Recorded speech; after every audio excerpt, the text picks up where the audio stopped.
ناظرین، آج آپ کے سامنے یہ بیان کیا جائے گا کہ 4 حرمت والے جو مہینے ہیں، انہیں حرمت والا، عزت والے مہینے کیوں کہا جاتا ہے؟ ان میں ایک رجب بھی ہے۔ ان کی حرمت کی وجوہات آج آپ کے سامنے بیان کی جائے گی۔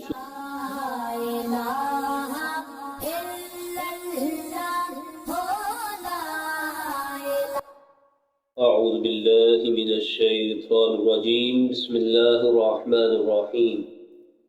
ان عدت الشہور عند اللہ 12 شہرا فی کتاب اللہ یوم خلق السماوات والارض منها 4 حرم ذلك الدین القیم فلا تظلموا فیہن انفسکم صدق اللہ العظیم۔ سورہ توبہ کی اس آیت مبارکہ میں اللہ رب العزت نے یہ ارشاد فرما دیا کہ ان عدت الشہور، شہور یہ شہر کی جمع ہے اور شہر مہینے کو کہا جاتا ہے، تو ان عدت الشہور بے شک مہینوں کی گنتی عند اللہ، اللہ کے نزدیک 12 شہرا 12 مہینے ہے، فی کتاب اللہ، اللہ کی کتاب میں، یوم خلق السماوات والارض، جب سے اس نے زمینوں اور آسمانوں کو پیدا کیا۔ فرمایا کہ منہا 4 حرم، اور ان میں 4 حرمت والے مہینے، ذالک الدین القیم، یہی دین قیم ہے، یعنی سیدھا دین ہے۔ فلا تظلموا فیہن انفسکم، تو ان مہینوں میں اپنی جانوں کا ظلم نہ کرو۔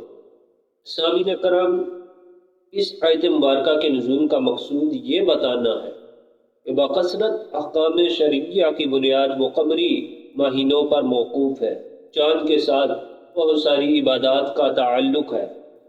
تو سال میں 12 مہینوں کا ہونا اور پھر ان میں 4 حرمت والے مہینوں کا ہونا، یہی تو دین قیوم یعنی سیدھا دین ہے، جو حضرت ابراہیم علیہ السلام اور حضرت اسماعیل علیہ السلام کا دین تھا، اور بعد میں اس دین کی وارث امت محمدیہ صلی اللہ تعالی علیہ وآلہ وسلم وارث ہوئی۔ 4 حرمت والے مہینے، ان میں 3 مہینے حرمت والے یہ متصل ہیں، آپس میں ملے ہوئے ہیں، اسلامی سال کے آخری 2 اور اسلامی سال کا پہلا مہینہ، آخری 2 ذوالقعدہ، ذوالحج، اور اسلامی سال کا پہلا مہینہ محرم، یہ 3 مہینے تو آپس میں متصل ہیں، اور رجب ان سے جدا ہے، وہ اسلامی سال کا 7واں مہینہ ہے۔ تو انہیں حرمت والا، عزت والا مہینہ کہنے کی وجہ کیا ہے؟ اس لیے کہ رجب میں تو لوگ عمرے کے لیے جاتے، اس لیے زمانہ جاہلیت میں بھی لوگ ان مہینوں کا ادب و احترام کرتے، ان میں قتال کو حرام سمجھتے اور ان کا بہت زیادہ ادب و احترام کیا جاتا۔ تو جو 3 مہینے ذوالقعدہ، ذوالحج اور محرم ہیں، ان میں حج کے لیے جاتے اور حج کرتے اور واپس آتے، اس لیے ان کی تعظیم کی جاتی۔ تو ان مہینوں کی تعظیم 2 وجوہ سے کی جاتی ہے، ایک تو یہ مہینے ان میں قتال کرنا حرام ہے، اور دوسرا یہ کہ یہ واجب الاحترام ہے، اس میں عبادت کا ثواب بھی دگنا ہو جاتا ہے۔